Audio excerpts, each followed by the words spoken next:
İrəvanda xalq almadı, o xal nə xaldır, ora düzdürmüsən, de görüm nə xaldır, qoşa düzdürmüsən. İndi deyəcəksiniz ki, bu qız mahnı da oxuyur. Milli mətbəximiz kimi xalq mahnılarımızı da sevirəm. Yaxşı ki, Bakı Kitab Mərkəzində milli mətbəximizə dair belə kitablar var.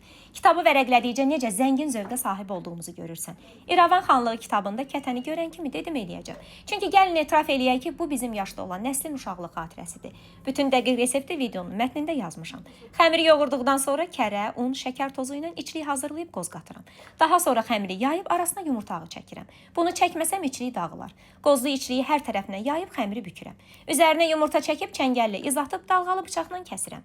170 dərəcədə qızarana kimi bişirirəm və salam hazırdır. Mən İrəvan kətəsini anamın sayəsində dadmışam. Mən etdim ki, övladlarım da tanısın. Bu dadları özümüzdən sonraki nəslə ötürmək borcumuzdur. Bəs siz hansı reseptlərimizi övladlarınıza aşılayırsınız?